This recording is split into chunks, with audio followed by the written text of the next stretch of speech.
हमारे चैनल को सब्सक्राइब करें और बेल आइकन दबाएं।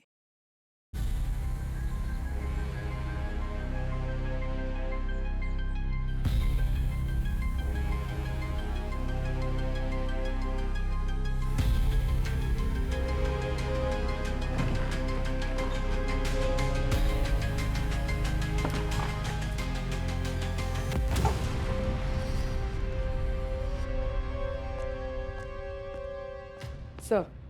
हम्म? सर ये मीशा है। कल रात जब खून हुआ ये यहीं पर थी। पूरी बात शुरू से बताओ मिशा, कैसे हुआ ये सब? सर हम यहाँ के डेकोरेशन पे काम कर रहे थे। अंजलि की जिद थी कि हम सारा काम रात को ही खत्म कर दें ताकि अगले दिन हमें सुबह जल्दी नहाना पड़े। रात के कितने बजे होंगे उस वक्त?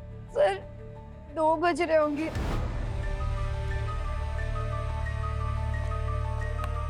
मैं पानी लेने गई तो मैंने अंजलि की चीख सुनी।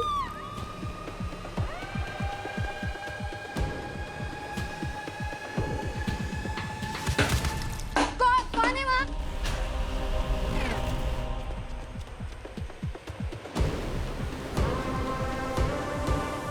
अंजलि। ओ, तो खूनी ने मास्क पहना हुआ था। पंकज, ये देखो, इस मूसल की अच्छी तरह से एक फोटो ले लो। खून लगा हुआ है, शायद मर्डर इसी से हुआ है। मर्डर वेपन हो सकता है। सर, मेरी नानी कहती हैं जब ओखली में सर दिया तो मूसल से क्या डरना। अब इसने तो कुछ गलत काम किया ही नहीं था सर, तो फिर इसका खून क्यों हुआ?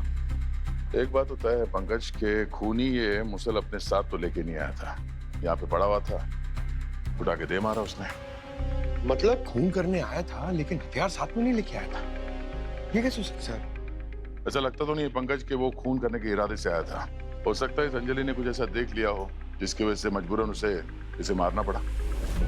देख मान, चोरी के इरादे से तो नहीं आया था। निशा, रेस्टोरेंट से कोई सामान चोरी हुआ? तुमने कैश काउंटर तो चेक किया होगा ना? नहीं सर, कुछ भी चोरी नहीं हुआ है। सर, लगता है वो यहाँ चोरी करने आया होगा। अंजलि ने उसे देख लिया होगा, इसलिए उसे मार के भाग गया। सर, सर इस रेस्टोरेंट में 14 सीसीटीवी कैमरे हैं और खून के वक्त की फुटेज एक भी कैमरे में रिकॉर्ड नहीं हुई है। ओह, तो छेड़छाड़ की गई है कैमरास के साथ। ये किसी अंदर वाले का ही काम है। पर सर सारे दरवाजे खिड़की सब कुछ चेक किया, कोई भी फोर्स एंट्री का साइन नहीं। मतलब खूनी बड़े प्यार से चाबी के साथ अंदर आया।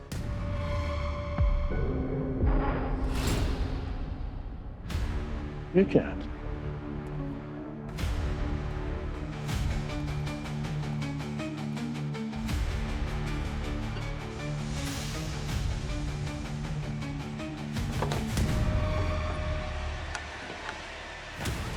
पुतले के अंदर हड्डी?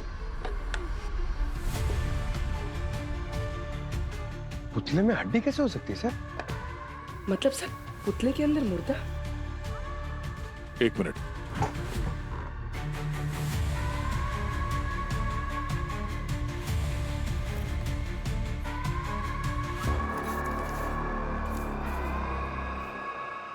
ये देखो,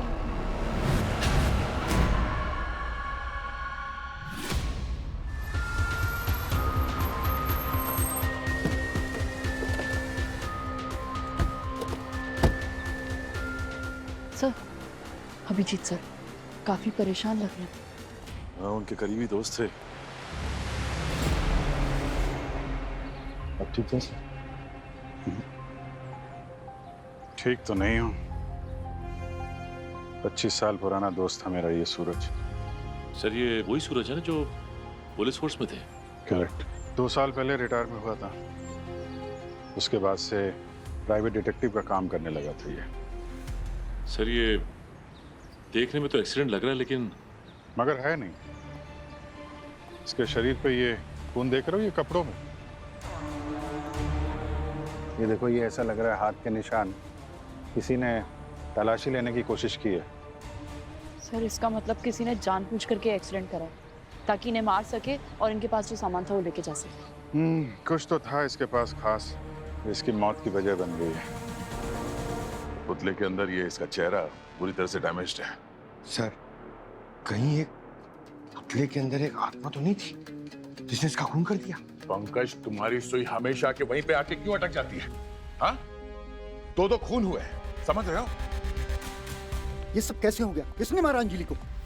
अरे अरे, कहाँ घुसे जा रहे हैं आप लोग? ये क्राइम सीन है, आप लोगों को वहां खड़ा होना पड़ेगा। वहां जाइए आप लोग। मेरे ही रेस्टोरेंट में मुझे बताओगे मुझे कहाँ खड़ा होना है? चलो हटो। आप प्लीज थोड़ा शांत हो जाइए। एक मिनट सर, आप पापा की बातों का बुरा मत मानिए। दरअसल इन्हें गुस्सा जल्दी आ जाता है। अच्छा, हम भी तो देखे इनके गुस्से में कितनी गर्मी है। नाम क्या आपका? प्रफुल्ल। और आपका? हम लोग सीआईडी से हैं। हम लोग जवाब देते नहीं, सवाल पूछते हैं। आप ये बताइए कि आपके इस रेस्टोरेंट में ये मुर्दा कहाँ से आया और किसका है ये? बोलिए। आपको कुछ मिला सर इसके पास से? बस ये टूटा हुआ फोन मिला है सूरज का। इसी में मेरा नंबर दे के यहाँ के लोकल पुलिस ने कांटेक्ट किया था मुझे। जब इसकी मौत हुई उस वक्त ये मुझे कांटेक्ट करने की कोशिश कर रहा था। शायद कुछ बताना चाहता था खूनी के बारे में। सर, एक पुलिस वाले के साथ ये सब किया, छोड़ेंगे नहीं सर इसे। इनके कपड़ों से जो उंगलियों के निशान मिलेंगे, शायद उससे खूनी का पता चल जाए। नहीं सचिन, ये ब्लड के निशान जो है बिल्कुल फैले हुए हैं। इसमें से कोई भी क्लियर फिंगरप्रिंट्स तो नहीं मिलेगा। सर, सूरज एक पुलिस ऑफिसर थे, हमारे लिए कोई ना कोई सबूत तो जरूर छोड़ा होगा। करेक्ट। आदमी के शरीर से पुलिस की वर्दी उतर सकती है, लेकिन पुलिस का दिमाग वैसा का वैसा ही रहता है। सूरज ने जरूर कुछ बैकअप प्लान तो बनाया ही होगा। इसका घर चेक करते हैं, कुछ ना कुछ मिलेगा हमारे लिए। सर, हम लोग रेस्टोरेंट भी चलाते हैं और लोकल आर्टिस्ट के हैंडीक्राफ्ट को एक्सपोर्ट भी करते हैं। हमें नहीं पता सर कि ये कंकाल इस पुतले में कैसे आया। रेस्टोरेंट की सजावट के लिए पुतले खरीद के लाए थे, लेकिन पुतले के अंदर मुर्दा कहाँ से आ गया सर, हमें नहीं पता। सर, सारे पुतले खोल के देखते हैं, इनमें भी मुर्दे होंगे सर। हाँ पंकज, चेक तो करना पड़ेगा। ये पुतले इतने ही हैं या और भी हैं? हाँ सर, गोदाम में कुछ और भी है। मैं कहाँ से पुतला लेकर आए थे बताओ साहब को? वहीं से लाए थे सर, जहाँ से हमेशा खरीद कर लाते हैं, लेकिन खरीदते वक्त उसके अंदर कुछ नहीं था सर। ओह, यानी खरीदने के बाद इस पुतले में वो मुर्दे आ गए कहीं से, है ना? इसका मतलब तुम ही लोग हो, तुम ही लोगों में से किसी ने कुछ किया है। सर, जिस किसी ने भी किया ना, बहुत जल्दबाजी में किया है। सर, इस पुतले के जॉइंट्स देखिए, बिल्कुल फिनिशिंग नहीं है। इसका मतलब है मुर्दा छुपाने के लिए टाइम मिला नहीं। अब आप लोगों में से कोई बताएगा ये मुर्दा किसका है, या सीआईडी को अपने तरीके से मुंह खुलवाना पड़ेगा। जब तक अंजलि और इस मुर्दे का खूनी का पता नहीं चल जाता, तब तक आप सब के सब सस्पेक्ट हो, इतना याद रखना। देखिए सर, आप थोड़ा धीमे सुर में बात कीजिए। हम सब इज्जतदार फैमिली से आते हैं। इज्जतदार लोगों के घर में लाश और कंकाल नहीं मिलते। दो खून हुए यहाँ पे, समझे? और जो कुछ पता है फटाफट उगलना शुरू कर दो, वरना अगर मैंने अपना सुर लगा लिया ना, तो तुम लोगों का तापमान बिगड़ जाएगा। I am really sorry sir, और हम आपके साथ कोऑपरेट करेंगे जब तक आपका केस सॉल्व नहीं हो जाता है। Yes sir. और वैसे भी आप ये सारे सवाल अमन से क्यों नहीं करते? इस रेस्टोरेंट की सिक्योरिटी की जिम्मेदारी उसी की है। बुलाओ उसे। गायब है वो, दिखाई नहीं दे रहा। हाँ सर, मुझे लगता है कि ये सब उसी ने किया है। हम लोगों को यहाँ फंसाकर खुद भाग गया। आप जाकर सर उसे पकड़िए। सीआईडी से भाग के जाएगा कहाँ वो? पुलिस वाले का घर है, नॉर्मल तलाशी से काम नहीं चलेगा। सूरज ने इस केस से जुड़ी कड़ी किसी ऐसी जगह छुपा के रखी होगी जो आसानी से नजर नहीं आए। हाँ सर, फिर तो नजरें पैनी करनी पड़ेंगी। बिल्कुल, ध्यान से देखो किस केस पे काम कर रहा था वो।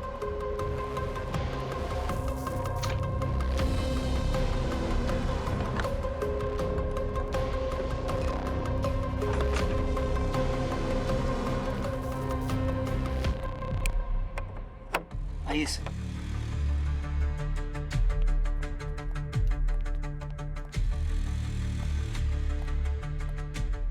तो ये है वो गोडाउन जहाँ से आप लोग रेस्टोरेंट के लिए पुतले और वो शो पीसेस लाते हो? हाँ हाँ सर, हर हफ्ते नए शो पीस आते हैं और पुराने बदल दिए जाते हैं, रेस्टोरेंट के थीम के हिसाब से। ये थीम हर हफ्ते बदलती है?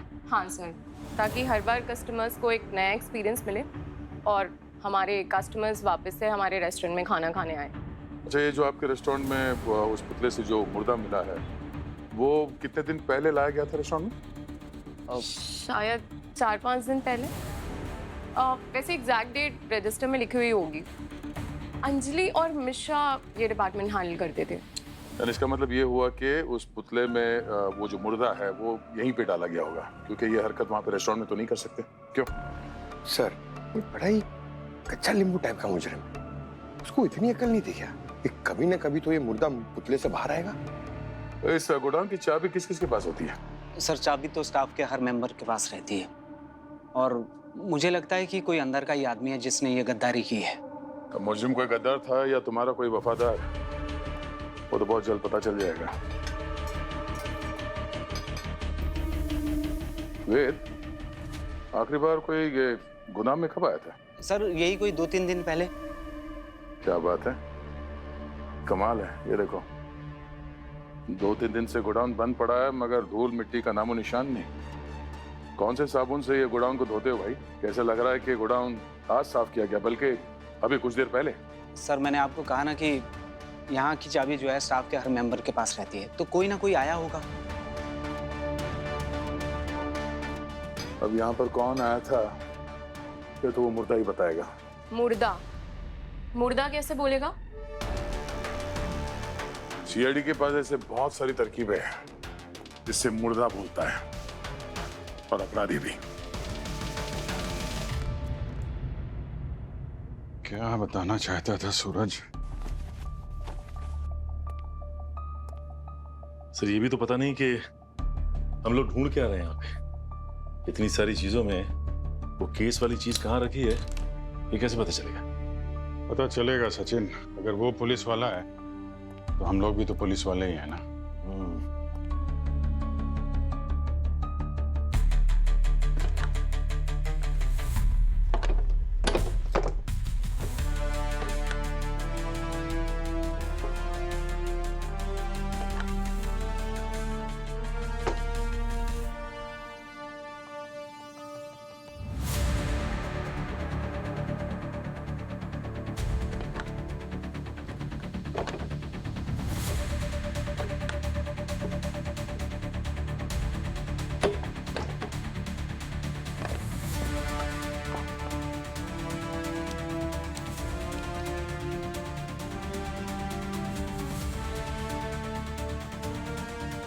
वृंदा, ये चिट इस पेंटिंग में छुपा के रखी हुई थी। वृंदा लिखा है इसमें। वृंदा कौन हो सकती है? पता करना पड़ेगा। देखो जरा, हर चीज छुपा के रखने की आदत थी उसे।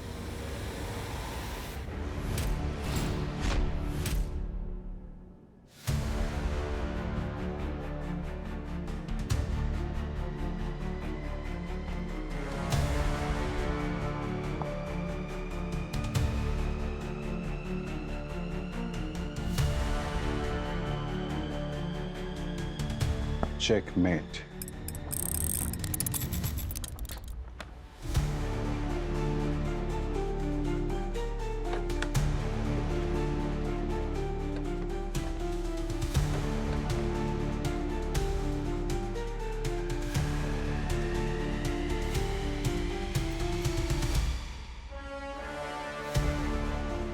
चाबी वहां पे पर्ची छुपा के रखी थी वृंदा के नाम की, और यहाँ पे चाबी।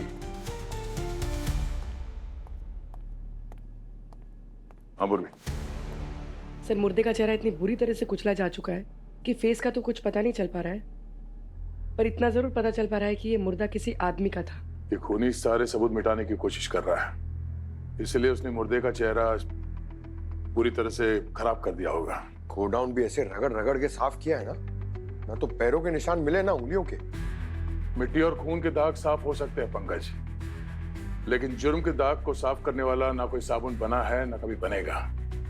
ज्यादातर लोग सबूत को छुपाने के चक्कर में गलती कर बैठते हैं। उसे पकड़ने की एक लाइट मिल गई है सर। इलेक्ट्रिसिटी बोर्ड से बिजली कंजप्शन की डिटेल्स लेके आया हूँ। क्या पता चला? सर 12 मार्च की रात को गोडाउन में रात भर लाइट जली है। ऐसे नॉर्मल डेज पे 200 यूनिट लगते थे, लेकिन उस दिन 800 यूनिट यूज हुए। हम वहां पर देखकर भी आए थे सर, सिर्फ 4 बल्ब ही है वहां पर। यानी बात साफ है, उस गोदाम की रोशनी में काले जुर्म पे पर्दा डालने वाला काम उसी रात को हुआ है, 12 मार्च को। 12 मार्च को ही उस पुतले में वो मुर्दा डाला गया था। 12 मार्च की रात को रात 2 बजे से 6 बजे के बीच सर। ये देखिए, ये बिजली का कंजम्पशन कैसे माउंट एवरेस्ट की तरफ ऊपर जा रहा है। पंकज, पता करो 15 दिन पहले कौन चढ़ा था इस माउंट एवरेस्ट पे, और इस रेस्टोरेंट का कौन ऐसा स्टाफ है जिसका मोबाइल उस गोडाउन के आसपास एक्टिव था। जल्दी। इस अमन का कुछ पता चला? सर वो अमन बहुत बड़ा नटवरला निकला। फोन बंद आ रहा है और घर के एड्रेस की लोकेशन पे खिलौने की दुकान है। ओह, खिलौने की दुकान। दुकान के मालिक से बात हुई? हाँ सर। सर बहुत ओवर स्मार्ट बन रहा था वो। पूछताछ करने पर उसने अपना नाम बताया, अंशुल। अंशुल? सोच खोली उसने? हाँ सर, वो कह रहा था कि उसे अमन ने पैसे दिए हैं, ये बोलकर कि अगर रेस्टोरेंट से कोई भी फोन आए तो वो अमन का नाम लेकर फोन उठाए। ओह, यानी अब 4 पहेलियां सुलझानी होगी हमें। ये मुर्दा किसका है, किसने मारा उसे, अंजलि को किसने मारा, और फिर ये अमन है कौन और उसका असली नाम क्या है? सर 12 मार्च को गोडाउन के आसपास कोई भी स्टाफ मेंबर नहीं था। क्या बात है, बिना फोन के क्या? अब कोई गोडाउन तक कोई उड़ के तो जा नहीं सकता। गोडाउन के पास कोई पब्लिक ट्रांसपोर्ट भी नहीं है सर, शायद पैदल या अपनी गाड़ी से गया होगा। पंकज, उस गोडाउन के आसपास सड़क पे जितने भी सीसीटीवी कैमरास है उसकी फुटेज निकलवाओ, देखते हैं उस फुटेज से क्या मिलता है। Right sir. चाबी मिल गई है तो ताला भी मिल ही जाएगा। हाँ सचिन, सबसे पहले उस बृंदा के घर चलते हैं। सूरज की डायरी में उसकी आखिरी क्लाइंट तो बृंदा ही थी। ये गोडाउन है जगतपुरा के पास और वो रेस्टोरेंट है मालविका नगर में। तो शायद B2 बाईपास के सीसीटीवी कैमरा में ये आदमी दिख सकता है। सर। हाँ बोले। सर, उसी कैमरे की फुटेज में रात 1:45 बजे एक डार्क ब्लू कार मुड़ी है गोडाउन के रास्ते पे, और ये देखिए सर, वही कार सुबह 7 बजे वापस भी आ रही है। ये सीसीटीवी गोडाउन से कितनी दूर है? सर करीब 800 मीटर। गाड़ी का नंबर से पता करो कि ये गाड़ी किसकी है।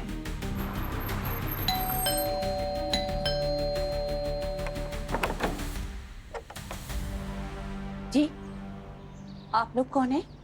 हम CID से हैं, मिस्टर हरीश को ढूंढ रहे हैं। ये इस गाड़ी के मालिक हरीश ही है ना? जी, गाड़ी तो हरीश की है, पर आप कौन? मैं हरीश की वाइफ वृंदा। आप लोग CID से हैं? मैम, ये आप बार बार पीछे क्यों देख रही है? सब ठीक है ना? अंदर कोई है क्या? अभी कुछ देर पहले एक आदमी घर में घुस आया है, हरीश के बारे में सवाल जवाब कर रहा है और मुझे डरा धमका रहा है। अच्छा वो सर आप आ गए, हमें बचाइए सर। आप घबराइए मत, आप यही रुकिए, हम देखते हैं।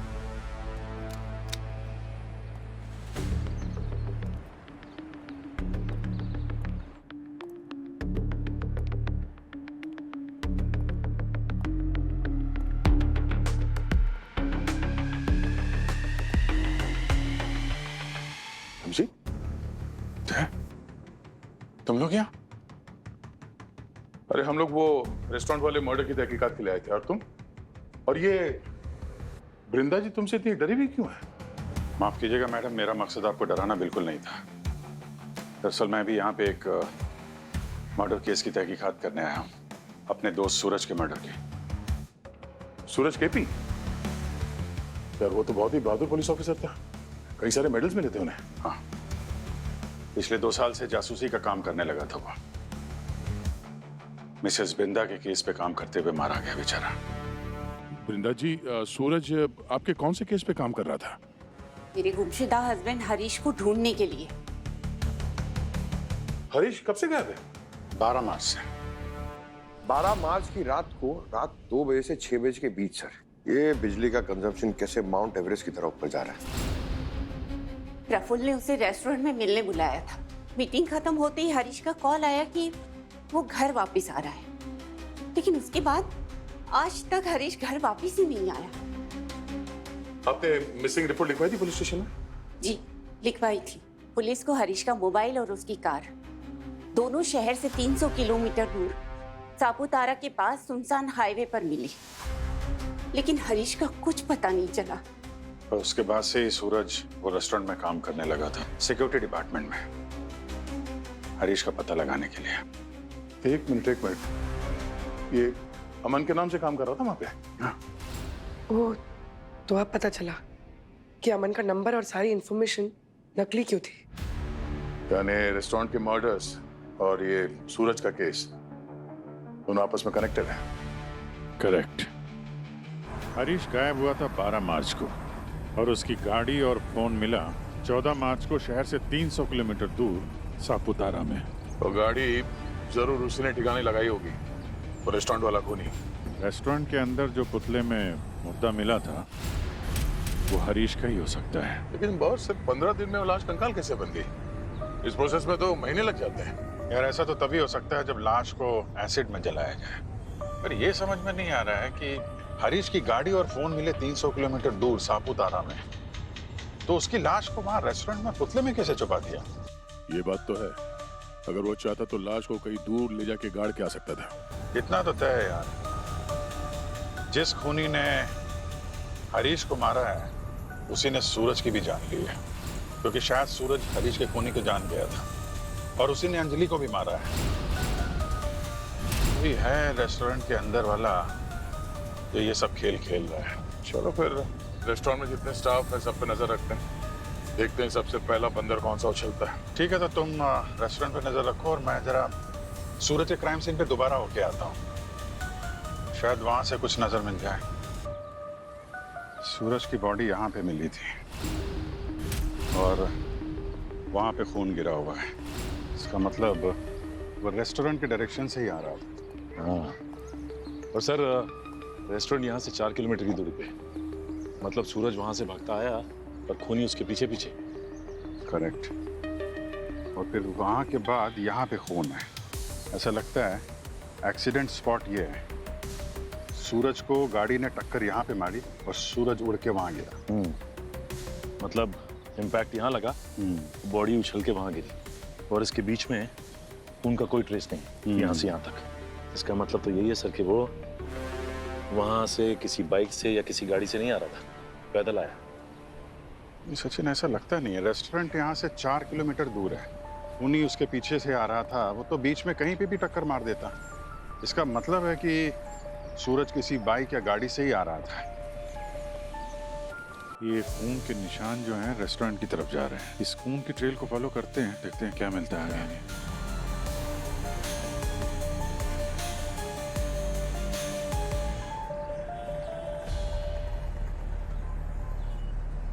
कमाल है, ये बाप बेटी ऐसे शॉपिंग कर रहे हैं मानो कोई त्योहार हो। इनके रेस्टोरेंट में खून हुए हैं और इन्हें कोई फिक्र ही नहीं है। अब नहीं, सवेद का भी वही हाल है, किसी लड़की के साथ हंस हंस के बातें कर रहा है। रेस्टोरेंट वाले मर्डर्स की कोई टेंशन नहीं है। पंकज सर कल रात से वेट कर रहा हूँ, मयंक भी बाहर नहीं निकला है सर। कल रात से घर से बाहर तो नहीं गया वो? नहीं सर, वॉचमैन से पूछा मैंने, उसने कहा कि वो कल रात से कहीं बाहर नहीं गया है। पूर्वी, सर मैं पिछले 5 घंटे से वेट कर रही हूँ, पर मिशा कहीं नजर नहीं आ रही। उसकी फोन की लोकेशन ट्रेस करवा रही हूँ सर। ठीक है, लोकेशन पता चले तो इन्फॉर्म करना। ये देखो, यहाँ पे एक्सीडेंट हुआ है। 100% सर। ये देखिए, ये बाइक का लाइट और ये शीशा टूटा हुआ है। इसका मतलब सूरज की 2 व्हीलर को यहीं पे टक्कर मारी गई है। ये देख रहे हो टायर के निशान, मतलब खूनी ने यहाँ पे जब उसको उसके बाइक को टक्कर मारी होगी तो उसी इम्पैक्ट से ये टायर घिसा है। तो सूरज का 2 बार एक्सीडेंट हुआ, एक बार यहाँ पे उसकी गाड़ी को टक्कर मारी और जब यहाँ से पैदल भागा है तो फिर वहाँ पे फाइनल टक्कर जहाँ पे उसकी मौत हुई है। टायर मार्क्स तो इस तरफ है, बाइक को यहाँ टक्कर लगी है तो बाइक यहीं कहीं होनी चाहिए यार। देखो बाइक कहीं मिलती है क्या?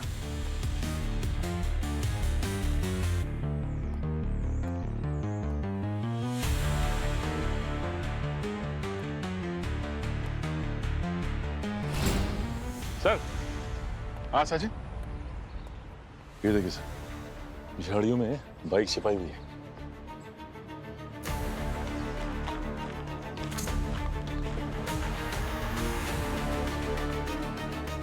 सूरज की बाइक है।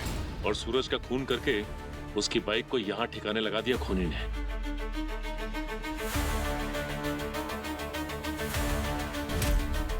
हरा रहा, ये सूरज की बाइक को जिस आदमी ने टक्कर मारी है उसकी गाड़ी का रंग हरा था। ये सूरज के खूनी तक पहुंचने का पहला सुराग तो मिल गया।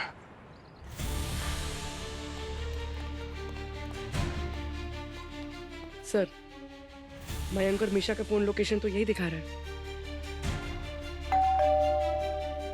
अब लगता है एक और दरवाजे की बलि चढ़ने वाली है। बैंक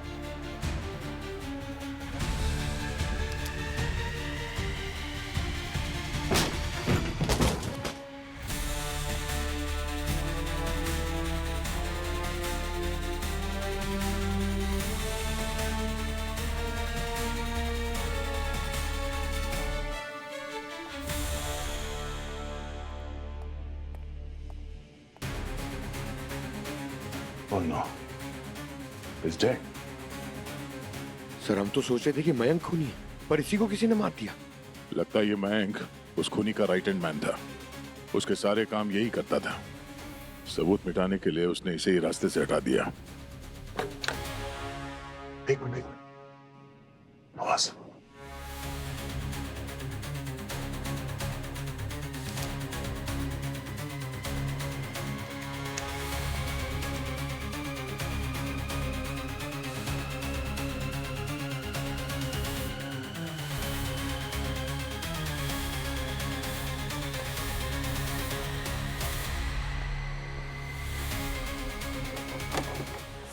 सर की ओह, संभल के बाहर निकलो उसे, पकड़ो उसे, धीरे धीरे, बेड पे लेटाओ।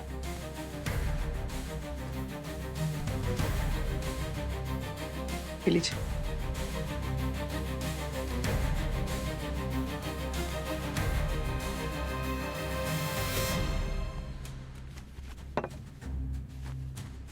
मिशा, कैसे महसूस हो रहा है? ठीक हो तुम? तुम इतनी डरी हुई क्यों? क्या हुआ क्या था यहाँ पे? तुम्हें अलमीरा के अंदर बंद किसने किया था? मैं मैंग जी से मिलने आई थी। मैं उन्हें अपना गुरु मानती हूँ और आप लोगों की पूछताछ के बाद वो थोड़े घबराए हुए थे और मैं सपने में भी नहीं सोच सकती कि वो ऐसा कुछ कर सकते हैं। मेरा यकीन मानो मिशा, मैं ये सब नहीं करना चाहता था, मगर क्या? मगर उस रात हरीश को वो राज पता चल गया जो उसे कभी भी पता नहीं चलना चाहिए था, इसलिए वो मेरा पीछा करने लगा। कैसा राज? फिर हम दोनों के बीच हाथापाई होने लगी और हाथापाई के दौरान वो गलती से एसिड के डब में जा गिरा। मिशा, तुम मुझे जानती हो, मेरा नेचर पहचानती हो। मैंने उसे बचाने की बहुत कोशिश की, लेकिन तब तक वो मर चुका था। उसके बाद मुझे उसकी लाश को ठिकाने लगाने के लिए कहा गया, लेकिन पुलिस की नाकाबंदी की वजह से मैं उसकी लाश को दूर ले जाकर दफना नहीं सका। मैंने सोचा कि एक रात के लिए उसकी लाश को पुतले में छुपा देता हूँ और अगले दिन जाकर कहीं दूर दफना दूंगा। लेकिन मिशा, अगले दिन गोडाउन में वो पुतला था ही नहीं, उसे रेस्टोरेंट ले जा चुके थे। इसीलिए मुझे छुपते छुपाते चोरों की तरह रात में रेस्टोरेंट जाना पड़ा ताकि उस पुतले में से लाश निकाल सकूं। लेकिन मुझे क्या पता था कि तुम और अंजलि पहले से वहां मौजूद है और अंजलि ने मुझे देख लिया और फिर और इसीलिए आपने उसको मार दिया।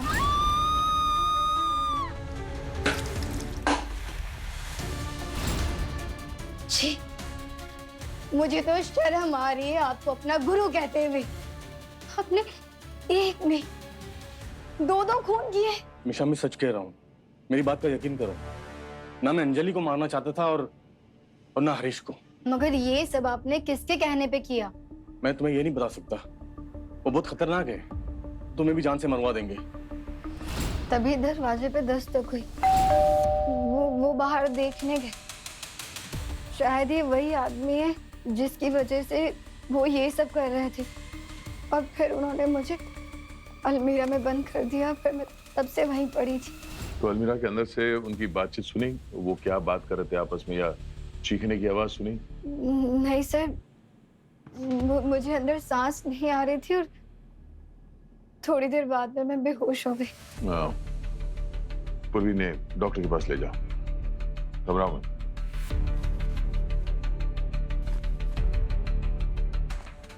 सर, इस केस में ऑलरेडी 4 मौत हो चुकी हैं। अगर हमने जल्दी कुछ नहीं किया तो पता नहीं और कितनी लाशें मिल जाएंगी।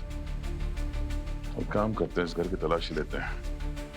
कि मैं उस खूनी के लिए काम कर रहा था, वो खूनी है कौन, उसका जवाब हमें यहीं से मिलना चाहिए। देखो जरा। सर,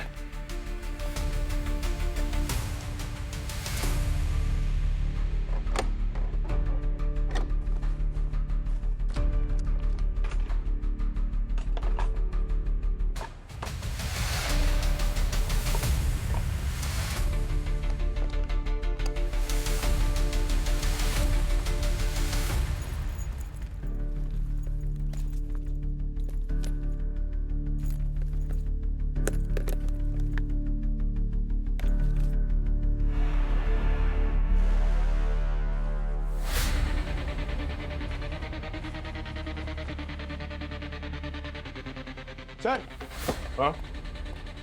सर ये देखिए, इसमें बहुत संभाल के और छुपा के रखा था इसे। इसमें जरूर कुछ होगा। चाबी?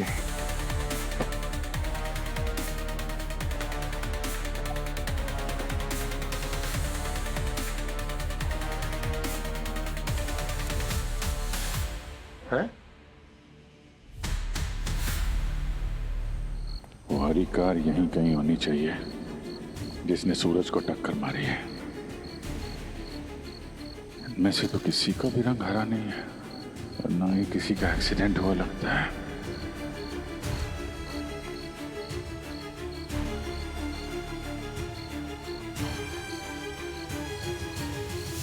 ऑयल लीकेज, लगता है इस गाड़ी का एक्सीडेंट हुआ है।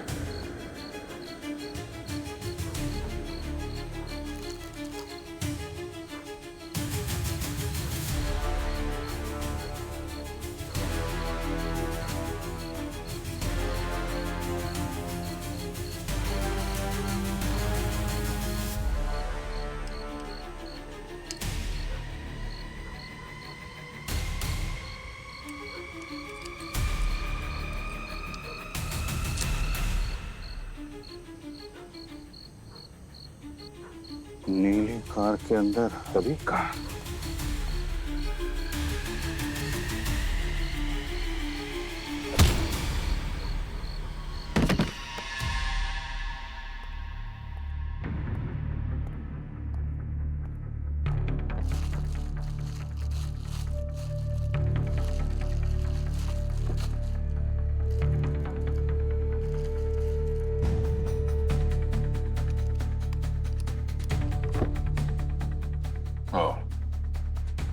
तो ये चाबी इसी बॉक्स की है, और इस बॉक्स में जो भी सामान था वो खूनी पहले निकाल लिया है। इस बॉक्स में ऐसा कोई राज था जिसकी वजह से सूरज की मौत हुई है। एक बार वो सामान हाथ लग जाए तो ये गुत्ती चुटकियों में सुलझ सकती है।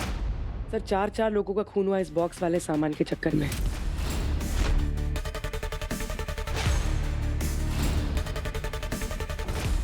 पता नहीं इस बॉक्स में ऐसा क्या था कि खूनी इस हद तक पहुंच गए। जो कुछ भी था बहुत इंपॉर्टेंट, बहुत कीमती रहा होगा, इसलिए खूनी इस हद तक गया कि 4 खून करने पड़े उसे।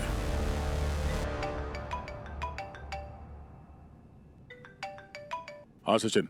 सर, अभिजीत सर का कुछ पता नहीं चल रहा है। पता नहीं चला मतलब?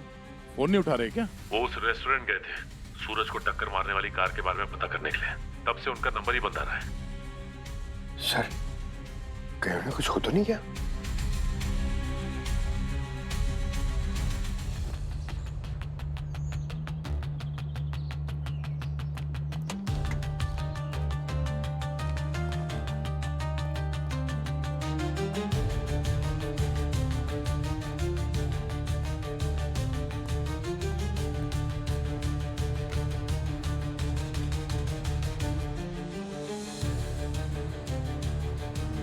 सर, हाँ? सर पूरा रेस्टोरेंट छान मारा, अभिजीत सर कहीं नहीं है। आखिरी बार पूछ रहा हूं तुम लोगों से, अभिजीत कहाँ है? क्या किया तुम लोगों ने उसके साथ? सर हमने ना तो उनके साथ और ना किसी और के साथ कुछ किया है, लेकिन ये तो बताइए आपके वो इस तरह रात को अंदर घुसे क्यों?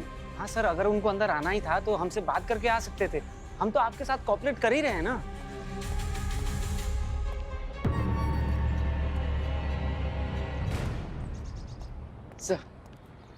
सर अभिजीत सर की घड़ी मिली, इस पे खून लगा हुआ है। सर, आपके ये जो ऑफिसर्स हैं, सब कुछ तहस नहस कर दिया इन लोगों ने तलाशी लेने के नाम पे। अच्छा हुआ हमारी पॉटरी की टेम्पो आपके आने से पहले ही चली गई, वरना वो सामान भी बर्बाद हो जाता।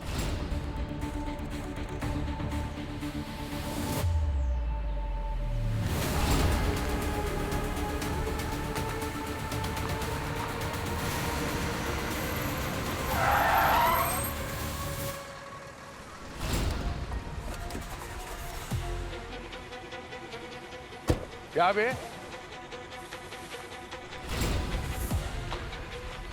क्या बे चगड़े, इस सड़क का तू आंख से देखता है कि नाक से देखता है? एक गाड़ी चलाने आती है कि नहीं तेरे को? अबे हीरो, तेरी वजह से एक्सीडेंट होता हो तो बचाऊ, मुझ पे चढ़ रहा है। ए शाणे, मुंह संभाल के बात कर, वो हाल कर दूंगा, ट्रक चलाना भूल जाएगा तू। भाई जाने दो उसको, जाने दो। अबे छोड़ ना। अरे जाना, तेरे को समझ क्या जा रहा है? इसको ना ऐसे नहीं छोड़ूंगा मैं, रास्ते पे उतार के मुर्गा बनाऊंगा, समझा? अरे जा चल। चल नीचे उतर। अरे वो तो तेरा नसीब अच्छा है कि मेरे को लेट हो रहा है, तो तेरे को पता था कौन मुर्गा बनेगा और कौन मुर्गी। छोड़ भाई, चलो। ए चल निकल, ए निकल तू मेरे को, निकल तू। ऐसे बहुत देखे हम लोग ने, तेरे जैसे बहुत देखे, समझा? बहुत आए बहुत गए, चल छोड़।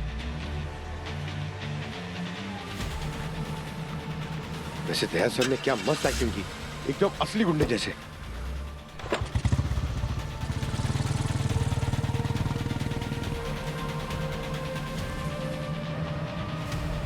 हाँ पूर्वी, अभिजीत सर इसी ट्रक में होंगे। ट्रक को जेटी में पहुंचने से पहले हमें अभिजीत को ढूंढना होगा किसी भी हाल में। सर जेटी पहुंचने में 5 मिनट ही लगेगा। Abhijeet sir,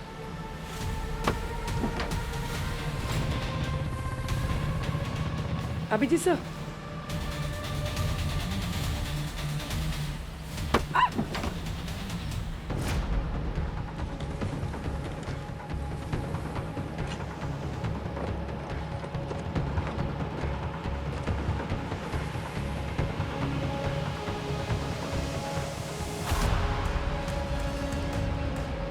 sir Abhijeet sir तो नहीं है, पर मुझे राज का पता चल गया जिसकी वजह से 4 लोगों का खून हुआ है। कैसा राज? सर इस ट्रक में जो पॉटरी का सामान है उसमें आर्टिफैक्ट्स की स्मगलिंग की जा रही है। ओहो, हाँ सर। तो ये मामला है।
अभिजीत, अभिजीत, अभिजीत, अभिजीत, अभिजीत,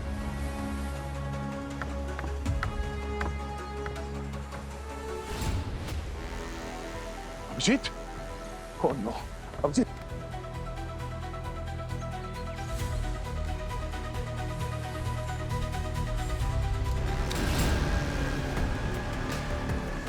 अपने दोस्त को बचाने आए थे ना, अफसोस इसके साथ साथ तुम भी ऊपर जाओगे।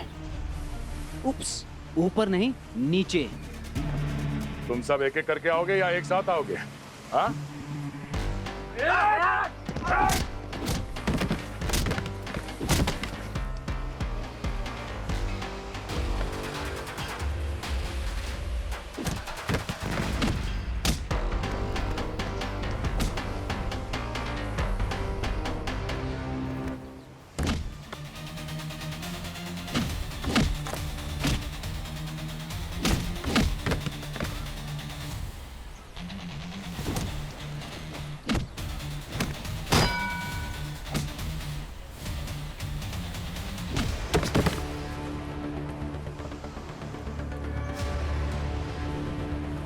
कहाँ भागोगे वेद? हो गया तुम्हारा खेल खत्म।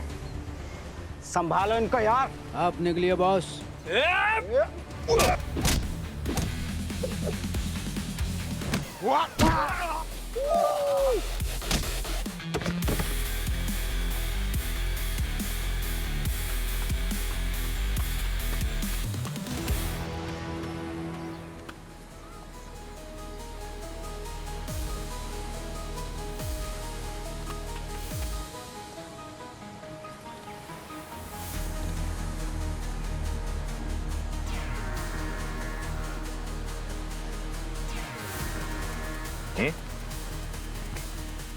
छोड़ दो मुझे, मैं कहता हूँ छोड़ दो मुझे। बहुत बुरा होगा तुम्हारे साथ। तुम्हें पता नहीं है मेरी पहुंच बहुत ऊपर तक है। आइए आइए मैडम, सीआईडी के रेस्टोरेंट में गर्मा गर्म हथकड़ी आपका इंतजार कर रही है। चले? जरा यहाँ देखना ऊपर, इधर इधर। कहने के लिए होटल का बिजनेस खोला, लोगों को खाना खिलाते खिलाते देश का खजाना लूटने की कैसे सोची तुम लोगों ने? शर्म नहीं आई तुम्हें स्मगलिंग करते हुए? ये मूर्तियां हमारे देश की अमानत हैं। सोचा तो यही था कि रेस्टोरेंट का बिजनेस करके इज्जत से 2 वक्त की रोटी कमाएंगे, लेकिन रेस्टोरेंट के बिजनेस में नुकसान पे नुकसान होता चला गया। तो तुम लोगों का शैतानी दिमाग जुर्म के रास्ते पे निकल पड़ा, क्यों? सर मेरा भाई म्यूजियम में काम करता है और उसी की मदद से हम कुछ शोपीस निकलवाते थे और नकली उसकी जगह रखवा देते थे। सब कुछ तुम लोगों के मुताबिक चल रहा था, लेकिन किए कराए पे पानी तब फिर गया जब हरीश को तुम लोगों पे शक हुआ। हरीश पुलिस के पास जाने वाला था। मैंने उसे रोकने की बहुत कोशिश की। जब वो नहीं माना तो हम दोनों के बीच हाथापाई हो गई और उसी हाथापाई के दौरान वो एसिड के टब में जाकर गिर गया। मैं सच कह रहा हूँ सर, उसे मारने का मेरा कोई इरादा नहीं था। मारने का इरादा नहीं था, लेकिन मारा तो। ऊपर से 3 खून और किए। सर वो कहावत है ना, एक जुर्म छुपाने के लिए आपको 100 जुर्म करने पड़ते हैं। बस हम भी उस दलदल में फंसते चले गए। और वो अमन, उसकी क्या कहानी थी? अमन ने मेरे गोदाम से एक मूर्ति चुराई थी और किसी बॉक्स में बंद कर दी थी। वो बॉक्स तो मिल गया था, लेकिन उसकी चाबी नहीं मिल रही थी। और तुम लोगों ने मयंक को इसीलिए मारा क्योंकि वो तुम दोनों के रास्तों का कांटा बन गया था। पता नहीं सर, अचानक उसकी जमीर को सत्यवादी बनने का शौक कहाँ से लग गया। उसने मुझे सब कुछ बता दिया। क्योंकि उसको पता नहीं था कि तुम भी इस जुर्म के दलदल में इतनी बुरी तरीके से डूबी हुई हो। सर मुझे भी कहाँ पता था कि वो इस सब में शामिल है। वे तो अपनी सारी बातें अपने पेट में ही रखते थे, मुझे कभी कुछ बताते ही नहीं थे। मतलब उस दिन जब दरवाजे की घंटी बजी तब दरवाजे पे वेद था। फिर तुमने कहानी बनाई कि मयंक ने तुम्हें अलमारी में बंद कर रखा है, जबकि सच ये है कि तुम दोनों ने मिलकर मयंक को ऊपर पहुंचा दिया। अपना गुरु और अपना दोस्त समझती थी ना तुम मयंक को? सर अफसोस तो बहुत हुआ था, लेकिन अगर उसे जाने देती, उसे जिंदा छोड़ देती, तो आज नहीं तो कल किसी और के सामने अपनी जुबान खोल देता। अब जेल की सलाखों के पीछे बैठ के प्रायश्चित करना है, फांसी के ऑर्डर आने तक।